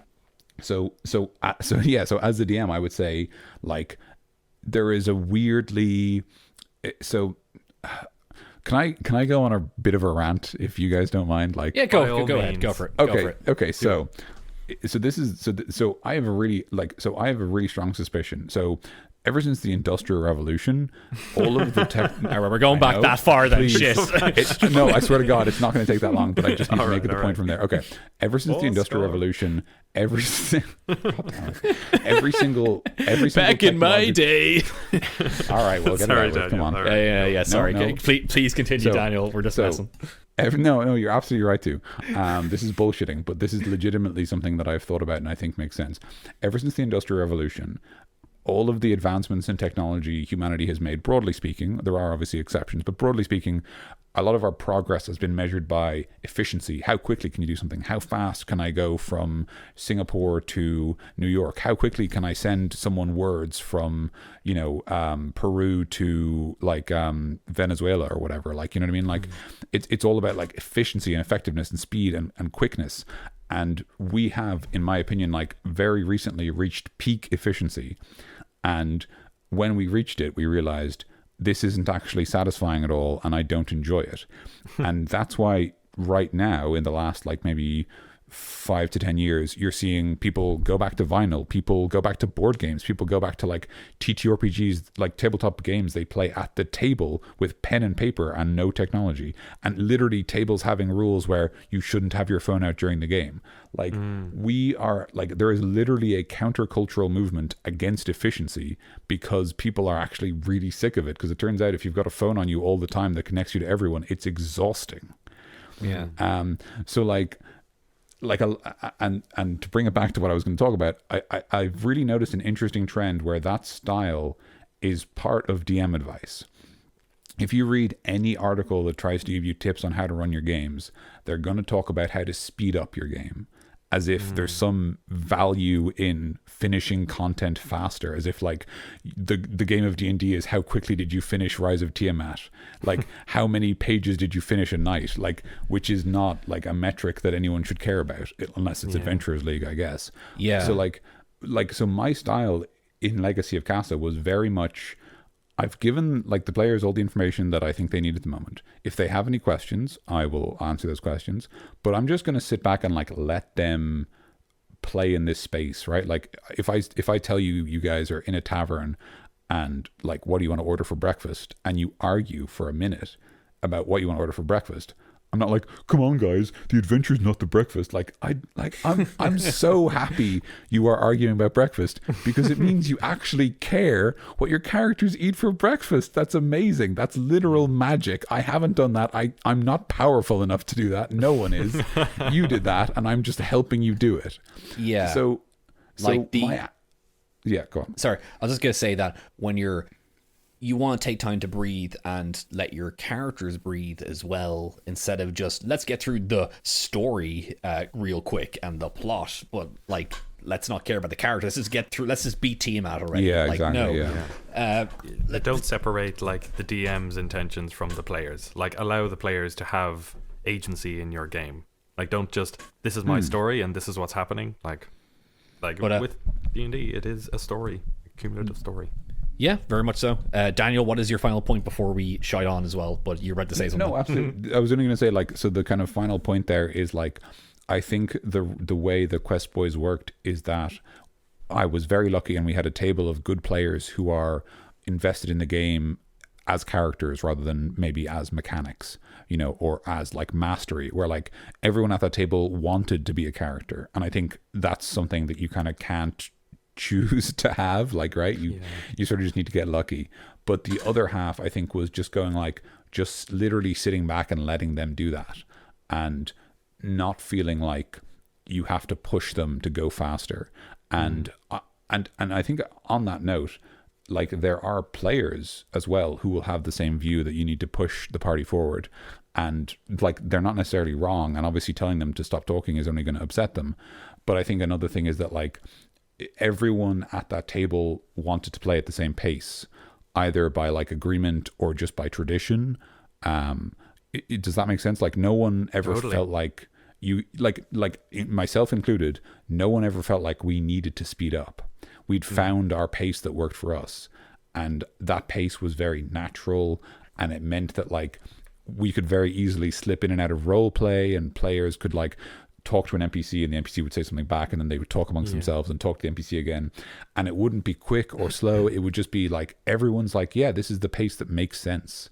And maybe like, as DMs and as players, we need to stop thinking about speeding up or slowing down, and just think about like, what's everyone's pace? Like, where are we happy? Yeah. When can we be like, oh yeah, we'll talk amongst ourselves for 2 minutes and then we'll do something. Like, how fast or slow do we want to go? I think that one of the kind of central conflicts between two characters that kind of may even have slowed it down at all was between Iroh and Harisi, the like, basically the carrier of the Sword of Casa, and the guy who needed something to be happening. Was like, even that was like, that made sense, and the arguments that they had effect on the world, and like the frustration that, like, I mean, I got a tiny bit frustrated whenever they would kind of get into a circular argument. I in character said, this argument is going nowhere, we have to keep moving. So just kind of like, it was both me telling the guys like, this is kind of coming to a point where you just circle, but also Jane would want to get the job done, so I allowed myself that. And that's the thing about, that's also a bad thing about a lot of D&D conversations, is that everyone knows what their characters is like, and if you argue in character, they don't want to really change their mind. Like, that's a lot of thing about actual people as well, but whatever. D&D characters, most of all, you kind of argue with them, and they're 2018 actual, you kind of argue with them in character, and they just like, no, my character is this alignment, and he has this flaws and personality and bonds and whatever. He doesn't want to change his mind about anything now, so he won't change his mind in a conversation, in an argument. So like, it's, and actually, I was gonna say, sometimes it does go into that circular, like, no one's benefiting from this argument at all, but whatever. Yeah, and on that point, actually, one thing that I will say as well on the player side that was good is, I don't know if you guys remember, but like, Jonathan had a very good habit of, because Iroh was basically like a stubborn dick all the time, he would be Iroh, and he would be a stubborn dick, and then he would couch it by saying, I actually know you're right, but this is what Iroh would do. Like, regardless, it doesn't matter whether he knows it's wrong or right, he is honor bound to do this. But he would like couch it by saying, it's me, Jonathan, I am just like, I'm totally on your side.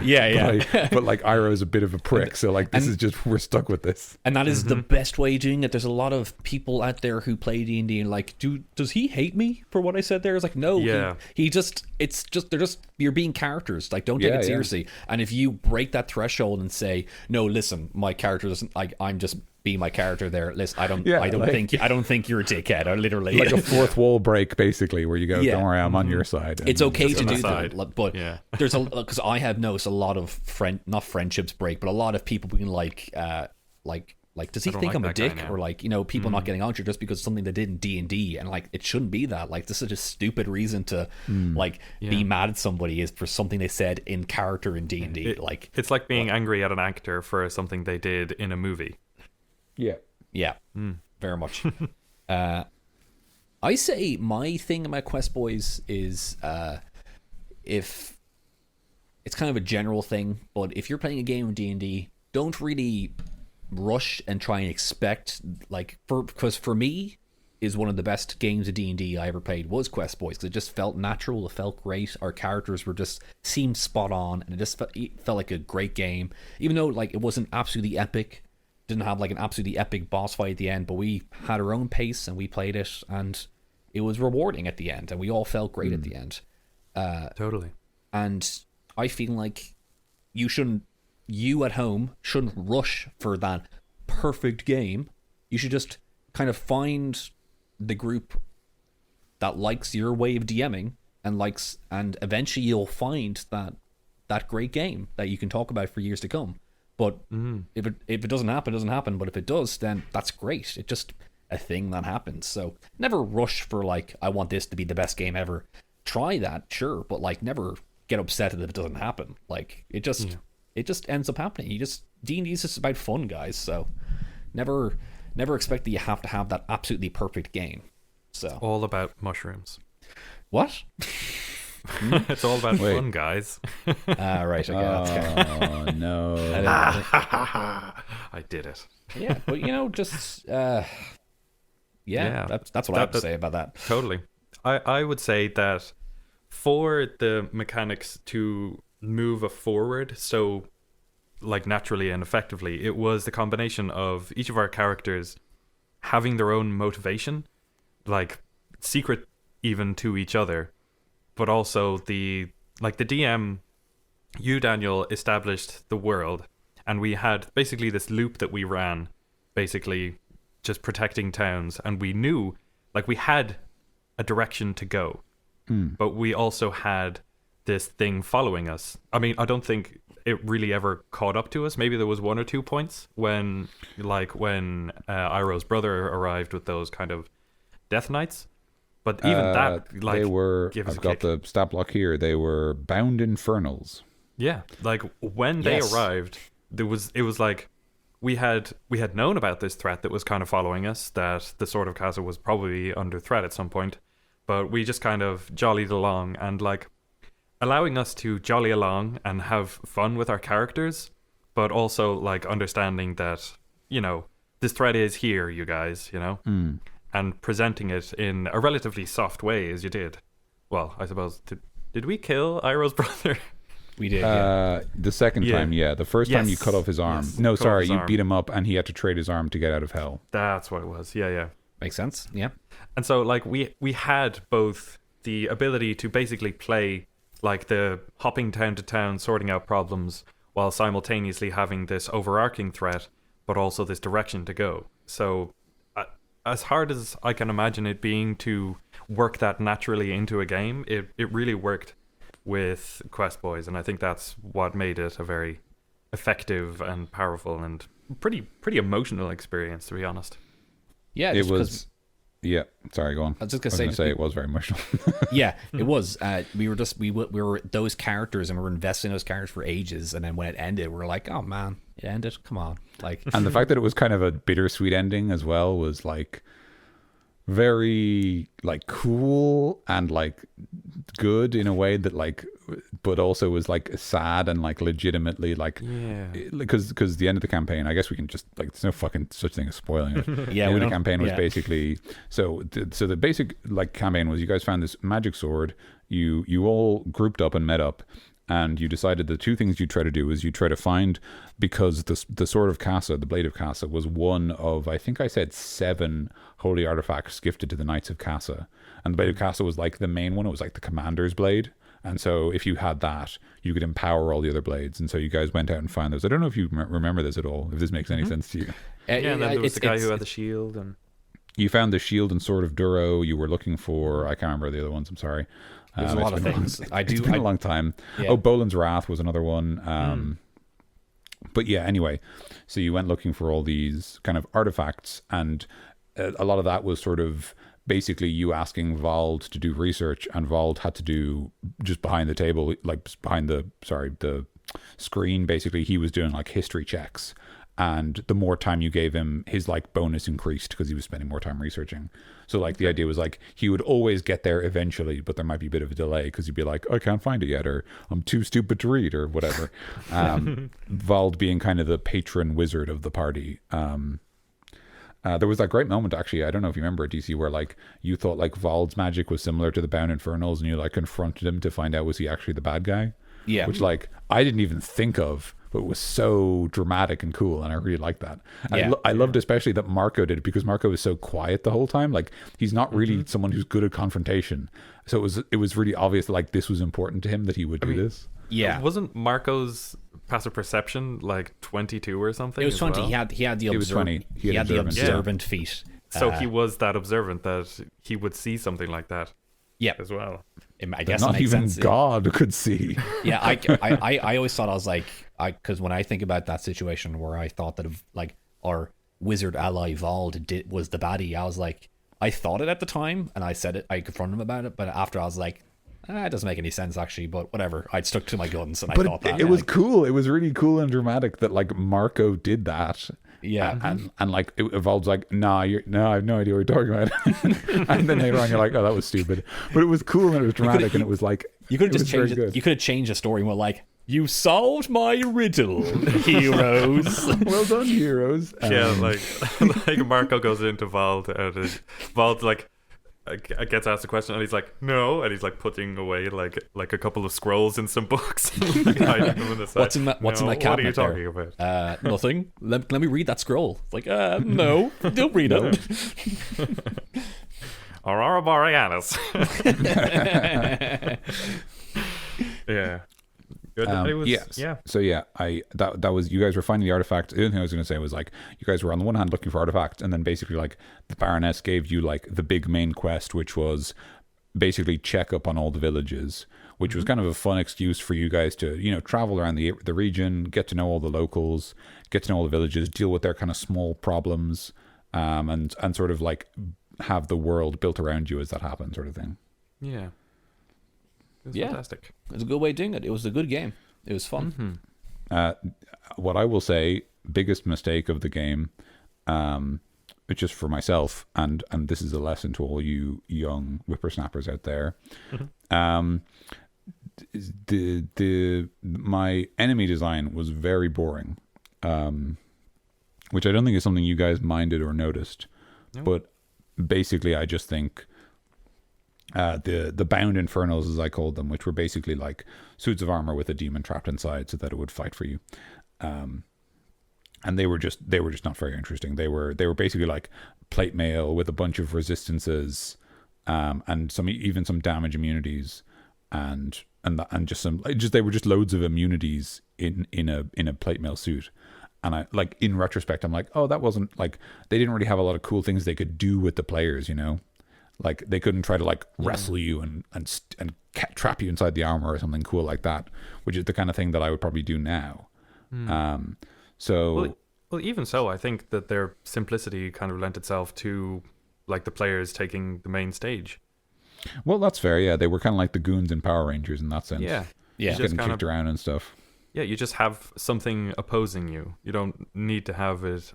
Like, it would be an interesting, like the encounters would probably have been a bit more interesting if you had done that, but if the encounters took longer, or like it became a little bit of a slog because we had to work out what they were, it like would have, I don't think it would have detracted from it. I think, yeah, you're right, it probably would have added to it. Like literally, yeah, that like, and this is the thing, like I'm completely acknowledging like this was not a problem to the players, and therefore it was not a problem. Like that's something I really strongly believe. Like if the players never noticed it as a problem, then you shouldn't beat yourself up over it. But I am just saying, like, in terms of both acknowledging, like, I do not believe that it was the perfect campaign, but my players still really enjoyed it and I still loved it. And I think that's a good message. But also just to be like, just be careful about your designs, I guess. And like, think about, when you make bad guys, probably just, maybe don't predicate your entire campaign on custom bad guys if you're new to designing monsters like I was. Maybe start with just like orcs and work your way up. Yeah.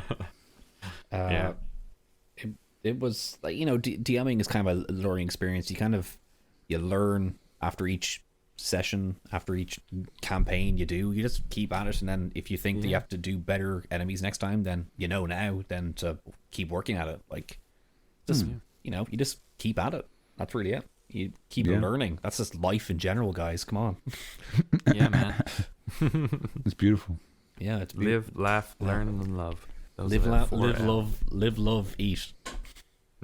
Live, love, eat, Live, Skeletor. soul, body, eat, war, peace, love. Dinosaur. Sweet. Yeah, Quest Boy Season 2 will have dinosaurs confirmed. Woo! I'm up for that. A bit of Quest Boy Maybe Season Quest 2 Boy with Season 2 will dinosaurs. just be Dinosaur Island.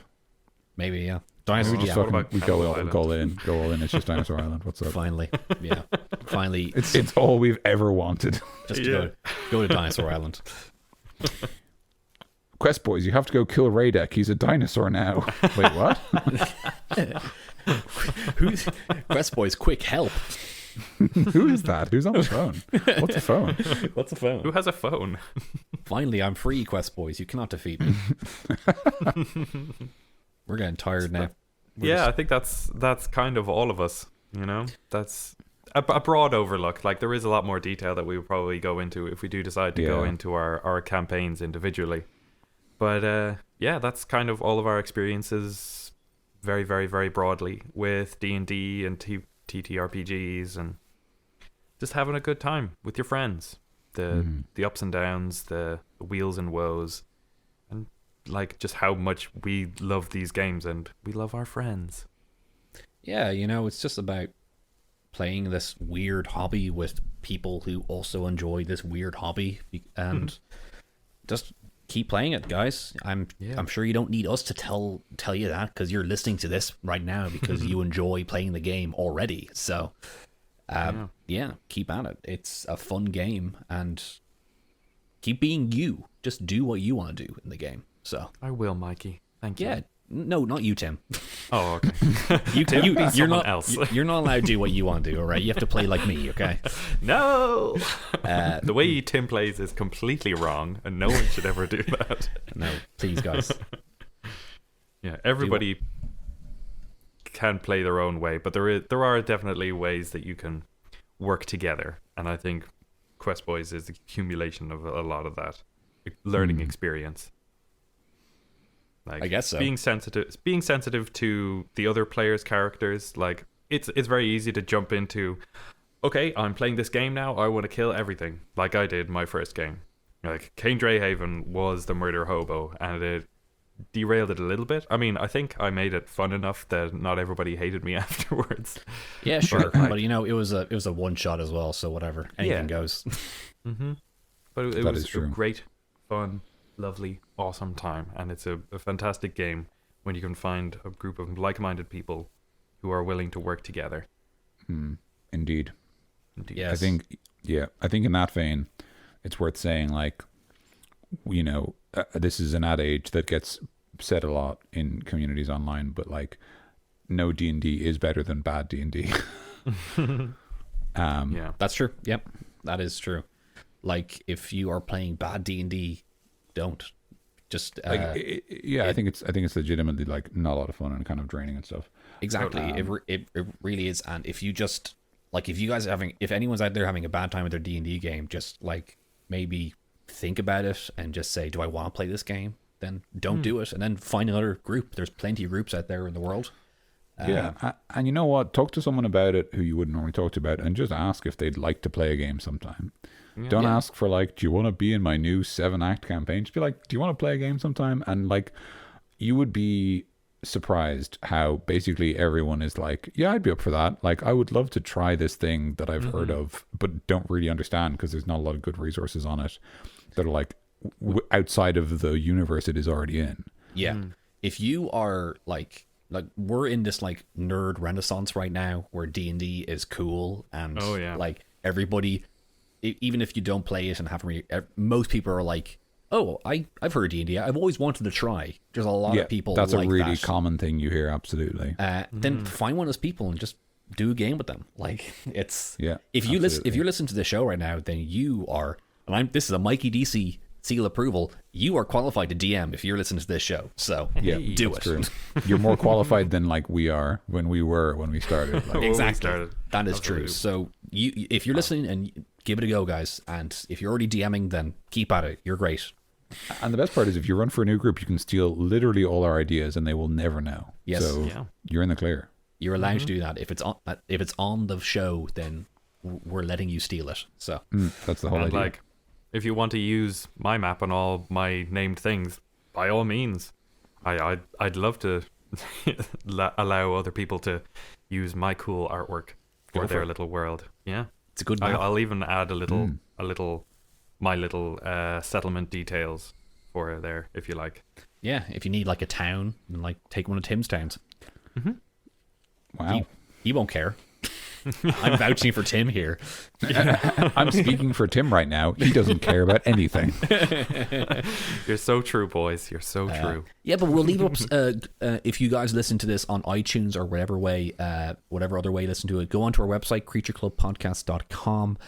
You should find a couple of resources there from at least just Tim. I think I might put up or one or two things up there of my own setting. Daniel, maybe. I have no idea what to put up. I mean, That's fine. what do people want? Do you want to be a I'm gonna space put up the paladin? map, and then if anybody wants specifics out of it, then I'll be happy Yeah. to oblige. I My should system might be a little bit weird and not make a huge amount of sense, but it'll be easy. I'll put up like one of my maps, I guess. I don't know why, but if you guys I want to don't see, have I don't. My map is. I drew my map. I don't actually have a internet version. yeah, I drew So- my so I map can't. and I scanned it and then I kind of colored it in on Madness. like computer, MS Paint. If you want, I can Nice. put up my like stat block for the villains of Quest Boys, and you can use them. Sure, Ooh. it might be fun. Cool. But yeah, go into creatureclubpodcast.com. You'll see something there. Whatever we decided to put up. And if we Would don't that be put up, would that be too much? Would that be like if I put that up, would you guys feel like the curtain had been revealed too much? Maybe. can Well, be honest. are they going to be coming back in part 2? You literally murdered both of them. yeah, we didn't. Oh, murder then yeah, never mind. him. Whatever. You killed them. Well, at the like end of Lord the game. Bach and You put up- Radek. Put up Radek, I guess maybe. I'll put up Radek if you want. I'll keep Lord Bach. I mean, like you guys put him. I'm pretty sure he's in jail or dead. I can't actually. Yeah, he's in. remember. He could come think- back. yeah, He's we in killed jail. him. You guys didn't kill Lord Bach. Yeah, you killed Radek because he was like, Yeah. because he was very bad. He was he was evil. He was Iroh's evil brother. He was Iroh's evil brother who made a deal with the devil to get power to curse the gods because they killed his parents, which was cool Sasuke. because Iroh obviously same parents, but he like got closer to the gods because of that. So it's this nice duality.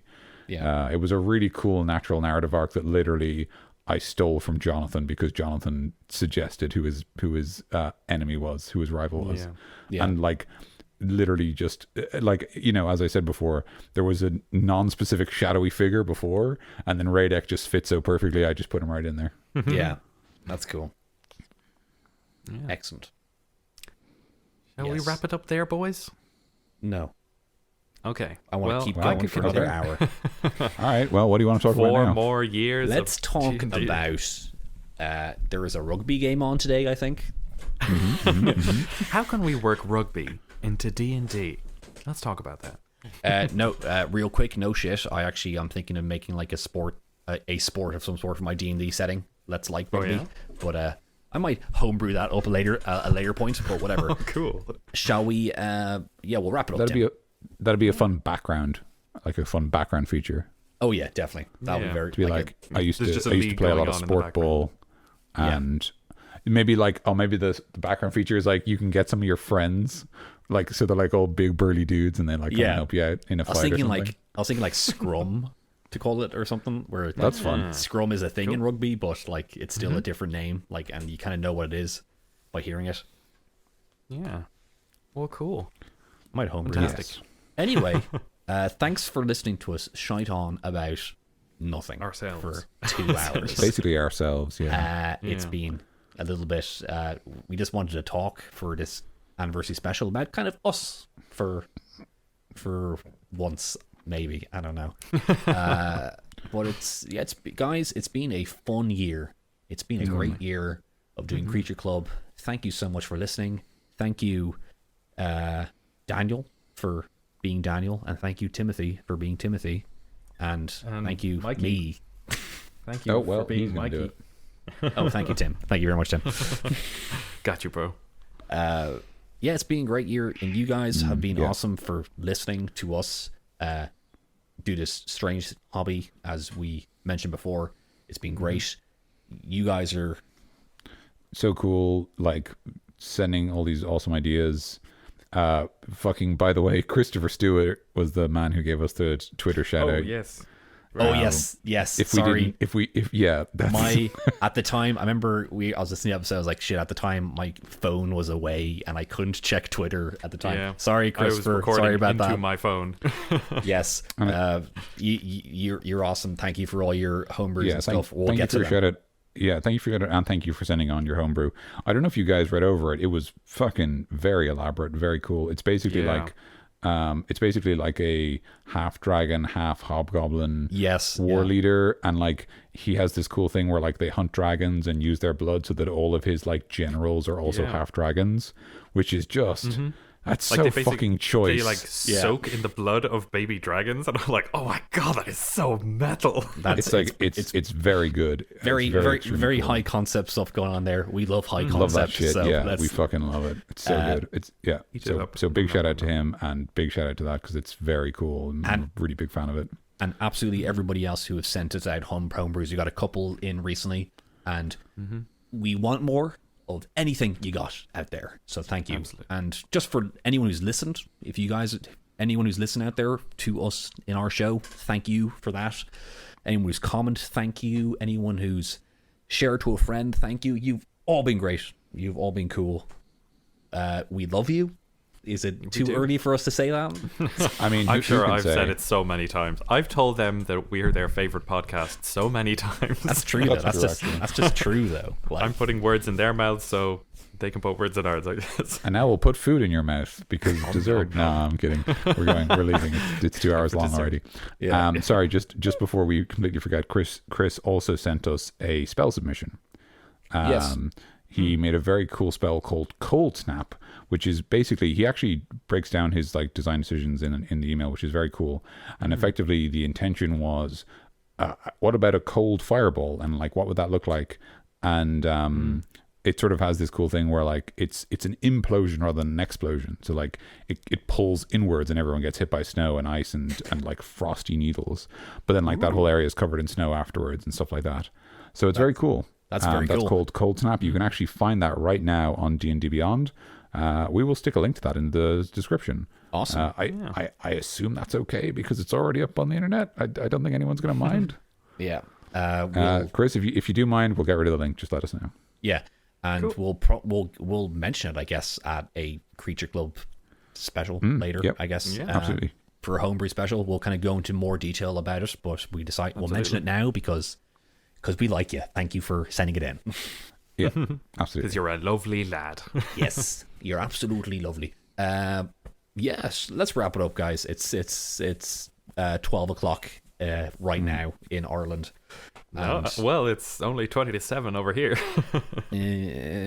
Oh no! Now they know. Now they know what time zone I'm in. So they're narrowing it down for the treasure hunt. Only to a whole time zone. You'll never escape. It used to be an entire continent, Daniel. So yeah, it could Well, be that's fair. that could be in the morning or the evening. So That's not how America works. yeah, it could be. It might not be. He could have moved. maybe I've been Again? lying about America, and I'm actually in Russia. I guess I mean, or China, like, China's probably the go-to. or Singapore, or anywhere. So thank you so Anyway. much, everybody, for being so sweet and kind and lovely and giving us your ears for 2 hours this time. Yeah, sorry. But yeah, sorry. Really sorry about that. I'm the sorry. next ones probably won't be 2 hours long. Yeah, but, it'll be a regular Creature Club episode next week. do all those classic things. Do we have a Twitter? We do. We do. We have a Twitter If you, we're at Creature Club Pod on Yes. Twitter. That's us. Follow us there. Talk to us. We're there. That's why it's there. So at Creature Club Pod, no space. Yes, There no you go. space, no underscore. Or if you just search Creature Club Podcast, you'll find us there as well. So let us know you're there. Follow us. That'll be great. Thanks, guys. Yeah. Yep. And hopefully we'll release some stuff there or have something up there for some reason, because we need a reason to have a Twitter. Well, we'll certainly be posting up the episode links. We've already been doing that. Oh, yeah, We'll of course. keep Yeah, doing that. posting up episode links, maybe asking questions, and if you ask us stuff, we'll answer you back. Stuff like that. Start a conversation, lads. Yes.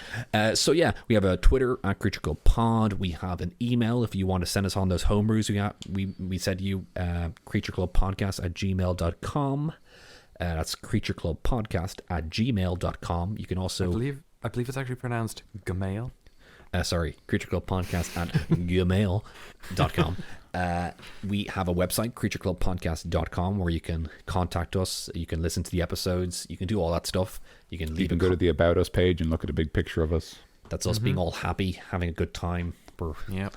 The three of Me us when we posing were- like a goddamn poser that I am. Yeah, doing the Tim pose. That was when we were friends and before we got big and famous, and we don't want to talk to each other anymore. That's like right now. We have to record in different rooms now. Yeah. We're like the police. Literally different continents. Yeah.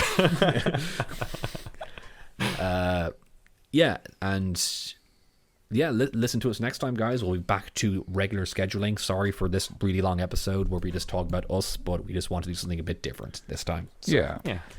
And if you want to, if in terms of these anniversaries, a nice tradition would be next time, for example, we could answer questions from our listeners.